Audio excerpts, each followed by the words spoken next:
Hello बच्चों, the unique classes में आप सभी का स्वागत है। हम लोग देखने वाले हैं आज कक्षा 10 का एनसीईआरटी मैथ एक्सरसाइज 3.5।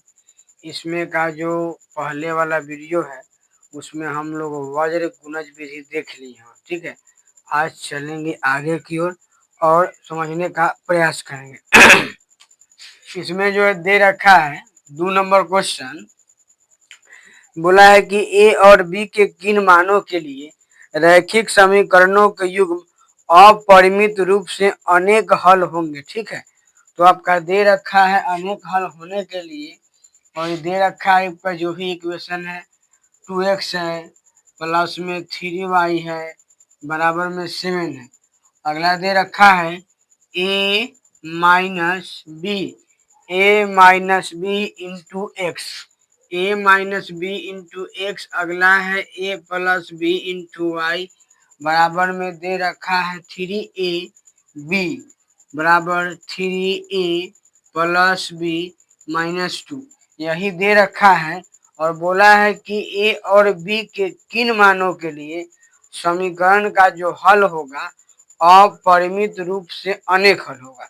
तो अपरिमित रूप से अनेक हल होने के लिए हम लोग पढ़े हैं कि a1/a2 बराबर b1/b2 बराबर c1/c2। तो लिखेंगे अनेक हल होने की शर्त, अनेक हल होने की शर्तें लिख सकते हैं, या अनेक हल के लिए लिख सकते हैं।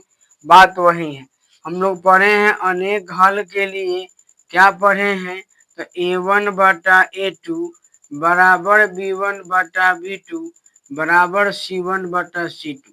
अगर तीनों बराबर होगा तो हम कहेंगे कि यह जो हमारा है वह अनेक हल होगा। तो अनेक हल होने के लिए बराबर है।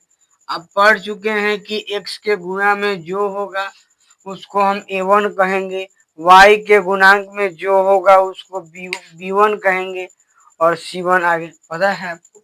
तो चलेंगे a1 का मान कहेंगे तो 2 कहिएगा, a2 का मान कहेंगे तो a माइनस बी हो जाएगा बराबर।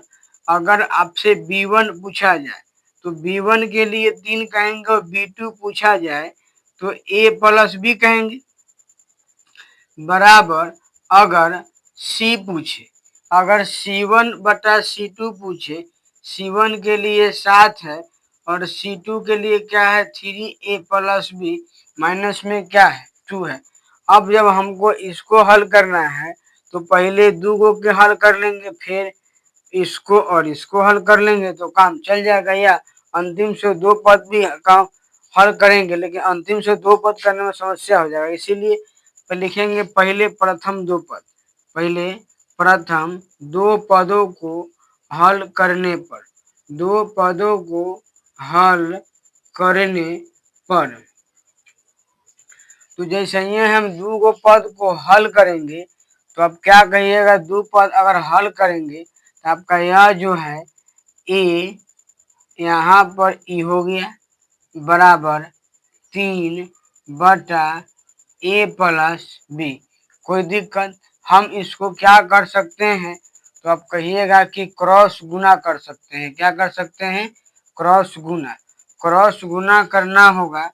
तो 3 को इससे गुना करेंगे, जब बना रहे हैं 3 को इससे गुना करेंगे तो 3 इंटू a माइनस बी बराबर 2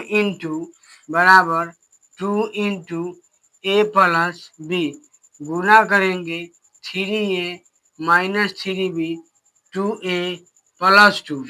ठीक है, अब ध्यान से समझेंगे तो 3a ये प्लस का एन आके माइनस का बराबर 2b ये माइनस का एन आके प्लस का। कोई दिक्कत नहीं, तुम ऐसे भी इसको लिख सकते हैं सीधे। यहाँ पर लिखिए -3b आई प्लस का एन आके माइनस का। देखेंगे 3 में से घटेगा 2 तो a बचेगा, और 3 2 5 b हो जाएगा। कितना हो जाएगा आपका 5b हो जाएगा। इसको हम लिखेंगे, इसको लिख सकते हैं इक्वेशन 1। क्या लिखेंगे? इक्वेशन 1। अब हम यहाँ से इक्वेशन 1 करेंगे और इक्वेशन 1 जब हो गया, अब चलेंगे प्रथम पद तथा कौन पद? अंतिम पद। प्रथम पद तथा अंतिम पद। प्रथम पद तथा कौन पद? तो अंतिम पद। प्रथम पद तथा अंतिम पद को, प्रथम पद तथा अंतिम पद को हल करने पर, हल करने पर, या लिख सकते हैं प्रथम पद तथा अंतिम पद से, उसमें कोई विशेष इशू नहीं है। तो प्रथम पद देखेंगे तो प्रथम पद हमारा क्या है? तो यहाँ आप कहिएगा कि 2/a-b बराबर अंतिम पद क्या है? तो यही न है प्रथम अंतिम। तो अंतिम क्या है? तो 7/3a + b-2। कोई दिक्कत? क्रॉस गुना करेंगे तो क्रॉस गुना के लिए 2 से गुना करना पड़ेगा। इसमें कोई डाउट? आगे देखेंगे तो 7 से गुना करना पड़ेगा इसमें a-b। तो आपका हो जाएगा 3 दूनी 6, 3 दूनी 6, अब प्लस में 2b - 2 दूनी 4 बराबर 7a - 7b। अगर ध्यान से समझेंगे तो आप कहिएगा कि 6a है, 6a प्लस का na ले आके माइनस का प्लस 2b, माइनस का na आके प्लस का -4 बराबर क्या हो जाएगा? 0। तो आपका ये 6a थोड़े होगा, ये आपका हो जाएगा -a प्लस 9b -4 बराबर क्या हो जाएगा? 0। इसको हम कह सकते हैं क्या है? समीकरण 2। 7 गो कर्जा आ एगो 6 गो धन, एगो कर्जे ना बचेगा। 7 गो 2 गो 9 गो, तो आपका हो गया 9 गो, 4 गो है। अब आपका हो गया समीकरण 1 और हो गया समीकरण 2। अब इसके बाद में हम लोग जो है लुप्तीकरण विधि को हल करना जानते हैं। इसको जो हम लोग है लुप्तीकरण विधि से हल कर सकते हैं, लुप्तीकरण विधि से हल कर सकते हैं। कैसे हल करेंगी? तो आप देखिए समीकरण 1 है कहाँ पहले, तो समीकरण 1 में जाएंगे तो देखिए समीकरण a - 5 मतलब a - 5b बराबर समीकरण 1 है। यहाँ पर 2 में -a है, तो आराम से ए वाला को काट देंगे, जोड़ देंगे तो कट जाएगा। कैसे? यहाँ पे प्लस है, यहाँ पे माइनस है। सिखाए थे कि जब भी साइन अगर विपरीत रहे तो हम लोग जोड़ सकते हैं। तो यहाँ लिखेंगे कि समीकरण 1, क्या लिखना पड़ेगा? समीकरण 1 जोड़ेंगे किसको? समीकरण 2 को। समीकरण 1 जोड़ 2, तो समीकरण 1 है क्या? तो a - 5b बराबर 0। समीकरण 2 क्या है? तो -a + 9b बराबर में कितना है? यहाँ पे -4 था, इसको हम चाहे तो -a 9b बराबर भी तो 4 कर सकते हैं। काहे? काहे कि जैसही जो आपका इधर जाएगा, एक सेकेंड, जैसे ये माइनस इधर जाएगा क्या हो जाएगा? प्लस। अब देखेंगे तो बराबर में क्या है? 4। दोनों को जोड़ना पड़ रहा है, ऐसे कट जाएगा। यहाँ पर 5 गो, यहाँ plus a minus A, plus a minus से खत्म। 5 गो कट जाए, 9 गो धन, तो 4 गो बचेगा आपका धन बराबर में 4। तो b के मान पूछेंगे तो 4 बटा कितना करिएगा? 4, यानी b का जो मान आपका है 1 आ जाएगा। जब b का मान 1 आ जाएगा, अब पता है कि इसको कहा समीकरण 1 में, तो लिखेंगे कि समीकरण 1 से, या तो आप लिख सकते हैं समीकरण 1 से, नहीं तो आप यह भी लिख सकते हैं कि b का मान समीकरण 1 में रखने पर। तो समीकरण 1 से चल रहे हैं। समीकरण 1 है a - 5b बराबर कितना है? 0। a माइनस बी का मान पूछेंगे तो कहिएगा 1 लिखिए बराबर 0, यानी ए का जो मान है 5 है। ए का मान है 5 है, तो क्वेश्चन बोला है ए और बी के किन मान के लिए, तो ए और बी के ए का मान 5 तथा बी का मान जब 1 रहेगा तब इसमें जो है अनेक हल होगा। तो लिख सकते हैं कि अतः ए बराबर 5 तथा बी बराबर 1। तो आप लोग को समझ में आया होगा, इसको नोट कीजिए। फिर हम लोग बढ़ते हैं अगला क्वेश्चन की ओर।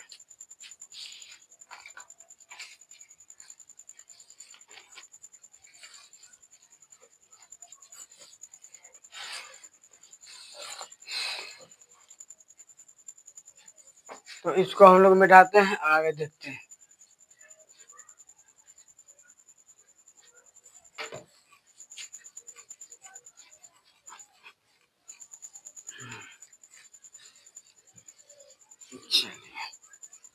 अब जो हम लोग को देखना है आगे की ओर चलना। क्वेश्चन बोला है आपका 3 नंबर होगा ना, 3 नंबर है या 1 का 2 ये है, ये भले सॉरी 2 का 2 है, 2 का 2 बोला है। क्वेश्चन 2 का 2 क्या, 2 का 2 क्या बोला है कि के किस मान के लिए रैखिक समीकरण का युग्म, रैखिक समीकरण के युग्म में कोई हल नहीं है, कोई हल नहीं है। तो कोई हल नहीं है, बस सीधा बात दे रखा से लिखेंगे। दिया है 3x है, प्लस में कितना है 3x प्लस वाई बराबर कितना है 1 है। अगला दे रखा है 2k minus 1, 2k minus 1 into में x plus 2k minus 1 into में x और k माइनस 1, अगला है k माइनस 1 इंटू में y, 2k minus 1 into x plus k minus 1 y बराबर में लिखा हुआ है, बराबर में लिखा हुआ है 2k प्लस 1, बराबर में क्या है 2k प्लस 1, 2k प्लस 1 है। अब हमको चाहिए इसमें कि बोला है कि k के किन मानों के लिए रैखिक समीकरण के युग्म का कोई हल नहीं होगा। तो कोई हल नहीं होने के लिए शर्त आपको लिखना पड़ेगा। तो लिखेंगे कोई हल नहीं के लिए शर्त, मतलब समीकरण हमको चलना है शर्त किसमें, कोई हल नहीं के लिए, कोई हल नहीं, कोई हल नहीं के लिए चलना है शर्त। तो कोई हल नहीं के लिए होता है a1 बटा a2 बराबर b1 बटा b2 होता है, लेकिन बराबर नहीं होता है c1 बटा c2। तो आप लोग भी जान रहे हैं कि जब c1 बटा c2 नहीं होता है, अब हम लोग को क्या देखना है कि a1 के लिए x के गुना में जो भी है वह a1 जाएगा। a2 के बात करेंगे तो 2k माइनस 1 होगा बराबर, इसमें चलेंगे इसके y के गुना में कोई भी, y के गुना में कोई अंक नहीं है, y के गुना में जब कोई अंक नहीं है और यहाँ तो 1 लिखेंगे और y के गुना में यहाँ पर k माइनस 1। अब हमको इससे कोई मतलब नहीं है, इसीलिए मतलब नहीं है कि जब बराबर है ये नहीं है तो मतलब रखने से कोई बेनिफिट है नहीं। जब नहीं है तो इतना ही पर छोड़ देंगे और ये दोनों को सॉल्व करेंगे, आगे हमारा काम बन जाएगा। जैसे ये गुना के बाद अगर गुना करेंगे 2k माइनस 1, ऐसे गुना करेंगे 3k माइनस 3, लिख दिए हैं। 3 को k से गुना करेंगे 3k, और नहीं तो आप ऐसे भी लिख सकते हैं, एक को कोई संख्या में गुना करेंगे तो कोई फर्क पड़ेगा नहीं, इसको गुना करेंगे 3k माइनस 3।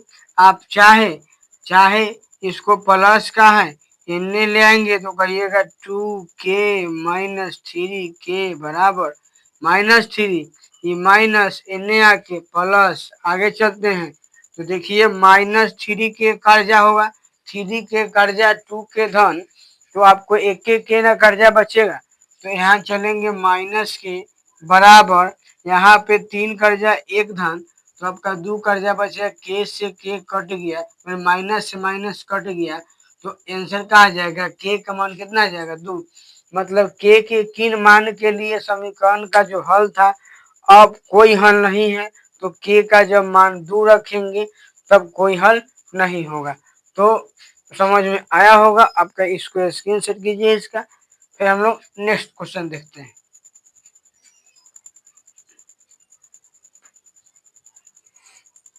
चलिए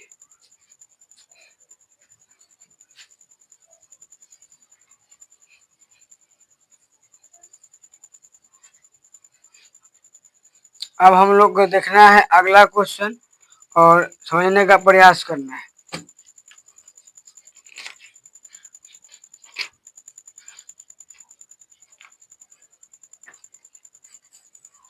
एक सेकेंड, क्वेश्चन चलिए 2 नंबर क्वेश्चन बोला है, 3 नंबर क्वेश्चन बोला है क्या से देखिए। पहले इसका इक्वेशन हम लिखते हैं, फिर आगे पढ़ेंगे, आप लोग समझने का प्रयास कीजिएगा।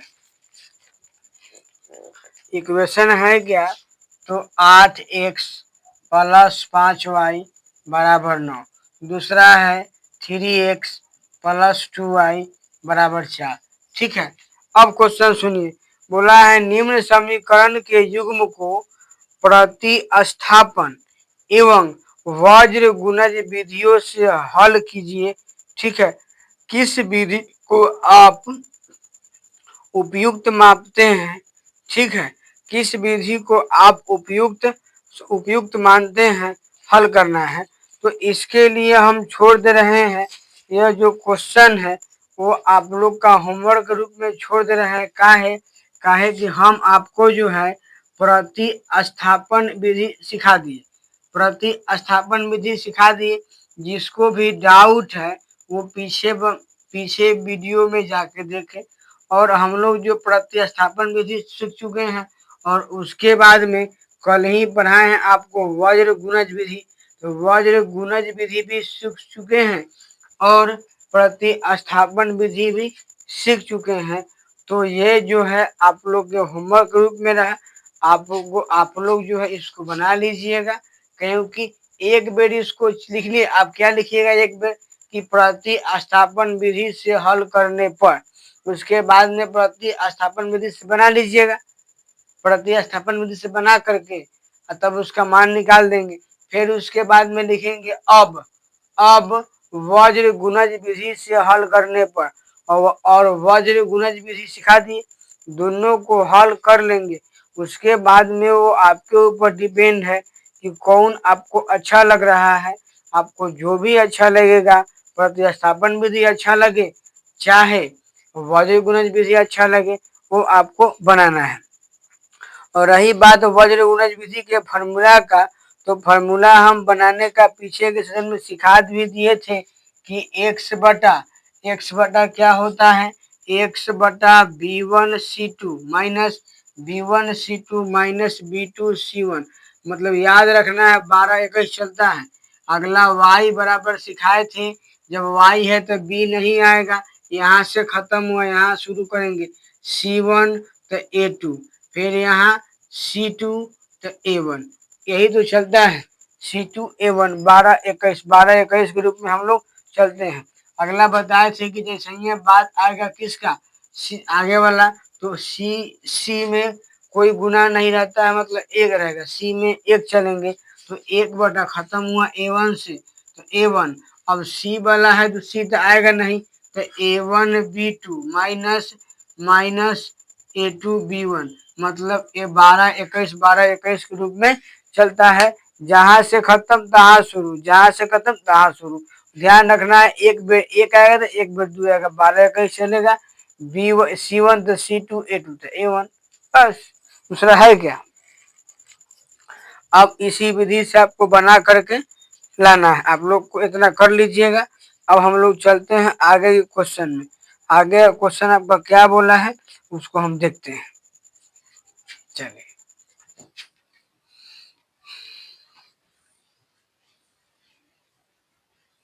क्वेश्चन समझने का प्रयास कीजिएगा।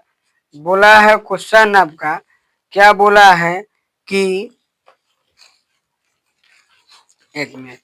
क्वेश्चन बोला है कि एक छात्रावास के मासिक व्यय का एक भाग नियत है तथा शेष इस पर निर्भर करता है कि छात्र ने कितना दिन भोजन किया है। जब एक विद्यार्थी ए 20 दिन भोजन करके 1000 रुपया व्यय करता है, जबकि एक विद्यार्थी 26 दिन बी जबकि एक विद्यार्थी बी 26 दिन भोजन करके 1180 रुपया अदा करता है, तो नियत व्यय और प्रतिदिन व्यय का मूल्य ज्ञात कीजिए। तो प्रतिदिन व्यय और क्या बोलते हैं नियत व्यय का जो है आपको खर्च मतलब मूल्य ज्ञात करना है कि फिक्स मूल्य कितना है। नियत के मतलब फिक्स होता है। बोला है कि एक छात्रावास है, उसमें जो दे रखा है कि मासिक व्यय का एक भाग नियत है कि आपको खाना खाना है, मतलब समझिए कि एडमिशन चार्ज जैसे स्कूल में हम लोग जाते हैं तो फिक्स है कि इतना रुपया आपको एडमिशन चार्ज लगेगा। उसके बाद में आप जितना दिन लड़का को पढ़ाइएगा, आपको जो भी बच्चा है उसको पढ़ाइए, उस हिसाब से आपको मंथली देना पड़ेगा 2000 3000 2500 जो भी रहे। तो इसमें भी सेम बात है कि एक भाग फिक्स है, उसके बाद डिपेंड करता है कि बच्चा कई गो दिन खाना खाया है। जय दिन खाना खाएगा उसके हिसाब पैसे लगेगा। तो हमको मान लेंगे माना कि नियत व्यय काहे कि दो गो बात दिया है, एगो नियत व्यय है तो लिखेंगे माना कि नियत व्यय मान लेंगे 100 रुपया तथा आगे है प्रतिदिन प्रतिदिन का व्यय, मतलब एक दिन का व्यय 100 रुपया और प्रतिदिन का व्यय हम लोग मान के चल रहे हैं y रुपया। तो हमको आगे चलना है। विद्यार्थी दो गो है, एगो विद्यार्थी ए है और एगो विद्यार्थी बी है। तो हम लोग ए के लिए चलेंगे। ये बोला क्या है कि ए जो है 26 दिन नहीं, ए जो है कितना दिन, ए जो है आपका 20 दिन खाना खाएगा और कितना पैसा पेड करेगा, तो 20 दिन खाएगा तो 1000 पेड करेगा। तो बताइए पहले तो आपको लगेगा फिक्स नियत भाड़ा 100 रुपया लगिए जाएगा, ये फिक्स है। उसके बाद में एक दिन का y रुपया है, तो 20 दिन रहा है तो 20y होगा, बराबर में 1000 कुल रुपया होगा। मतलब नियत भाड़ा प्लस में प्रतिदिन का भाड़ा दोनों में जोड़ेंगे तब हमारा पूरेगा 1000। ठीक है, इसको मानेंगे कि यह हमारा जो है समीकरण 1 हो गया। यह अब चलेंगे विद्यार्थी बी के लिए, ये वो था विद्यार्थी ए के लिए। अब चलेंगे विद्यार्थी बी के लिए। तो अब विद्यार्थी बी के लिए देखिए बी में क्या बोला है कि वह विद्यार्थी जो है 26 दिन खाना खाता है और उसको 1180 रुपया जमा करना पड़ता है। तो जैसे ही हम लोग चलेंगे कितना 101 एक दिन का है, 100 रुपया फिक्स भरा है। तो 100 रुपया जब फिक्स भरा हो जाएगा तो 100 रुपया फिक्स भरा और उसके बाद में बोला है 26 दिन का जो खर्चा है, 26 दिन वह खाना खाता है तो x प्लस एक दिन का माने हैं y रुपया, तो 26 दिन का 26y बराबर में पैसा जमा करता है 1180। तो दूसरा क्या मानेंगे 1180। यह आपका हो गया समीकरण 2। अब आपको जो है जो जिस विधि से ठीक लगे, या तो क्या बोलते हैं लुप्तीकरण विधि, वज्र गुणज विधि, प्रतिस्थापन विधि, जो विधि आपको ठीक लगे उस विधि से हम लोग हल कर सकते हैं, क्योंकि उसमें जो है विधि का कोई रिस्ट्रिक्शन नहीं है कि हमको जो है क्या बोलना है, इसको हल करना है। तो हल करने के लिए हम लोग जो है किसी भी तरीका से निकाल सकते हैं, क्योंकि क्वेश्चन लिखा है कि बीजगणितीय विधि से ज्ञात कीजिए। विधि आपका कोई भी हो सकता है। तो नियत व्यय निकालना है और प्रतिदिन के भोजन का मूल्य निकालना है। तो समीकरण चलिए अब इसको हम प्रति क्या बोलते हैं, विलोपन विधि से हल कर देते हैं। तो चलेंगे समीकरण 1। देखिए समीकरण 1 में यहाँ पर x है, यहाँ पर x है और ये दोनों प्लस है। जब बताए थे कि जब साइन सेम रहे तो हम आराम से घटा देंगे। घटाने की बात आएगा समीकरण 1 क्या है, तो x प्लस 20y बराबर कितना 1000। आगे देखेंगे x प्लस 26y बराबर कितना 1180। इसलिए घटाव है तो साइन क्या होगा, तो चेंज ए से ही कट जाएगा। अब ध्यान देंगे 20 रुपया धन हो गया, 26 रुपया कर्जा हो गया। पहले ई था धन, लेकिन जैसे ही साइन चेंज किए प्लस वाला माइनस, प्लस वाला माइनस, प्लस वाला माइनस, ये आपका हो जाएगा 6y बराबर, यह जो है घटाएंगे तो बचेगा 180 माइनस में। का है कि यह जो था पहले धन था, लेकिन जैसे ही साइन चेंज किए घटाए तो ये हो गया माइनस। मतलब 1180 में से 1000 जाएगा तो आपका बचेगा कितना, तो 6y माइनस में आपका है माइनस 6y बराबर 180। तो लिख सकते हैं y बराबर 180 बटा 6। काटेंगे 6 से, 6 तिया 18, यानी y का जो मान होगा वह 30 हो जाएगा। अब जब y का मान 30 हो गया तो लिखेंगे कथी से, समीकरण 1 से। हम बताएं कि जिसे समीकरण 1 से लिखेंगे, चाहे लिख सकते हैं कि y का मान कहाँ रखना है, तो समीकरण 1 में। y समीकरण 1 है क्या, तो लिखा हुआ है x plus 20y, x plus 20y बराबर में कितना है 1000। सॉल्व करेंगे x प्लस 20 गुने y का जो मान दिया है वह 30 रुपया, 30 आया है, 30 1000। तो x का मान पूछेंगे तो 1000, ई प्लस का एने आके माइनस का। अब जानते हैं 3 दूना 6, तो 6 एगो जीरो, एगो जीरो, कएगो जीरो, तो 2 गो जीरो, 2 गो जीरो हो जाएगा। अब x का मान पूछेंगे तो 1000 में से घटेगा 600 तो बचेगा कितना 400। तो हम लोग लिख सकते हैं कि अतः नियत भाड़ा 400 तथा प्रतिदिन का भाड़ा कितना 30 रुपया। ठीक है, तो इसको नोट कीजिए। फिर हम लोग देखते हैं नेक्स्ट क्वेश्चन।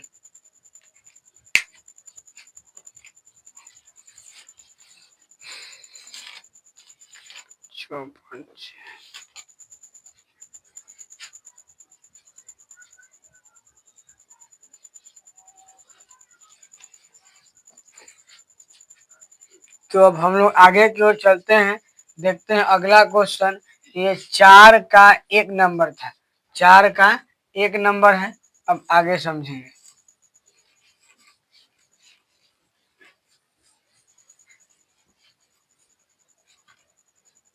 4 का क्वेश्चन नंबर 2 देखेंगे।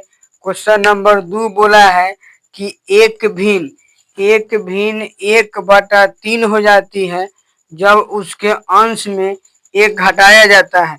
मतलब कि एक भिन्न है, अगर वह 1/3 हो जाएगा कब, जब उसमें से जो है 1 अगर हम लोग घटा देंगे तो 1/3 होगा, और वह भिन्न 1/4 हो जाती है जब हर में 8 जोड़ देते हैं।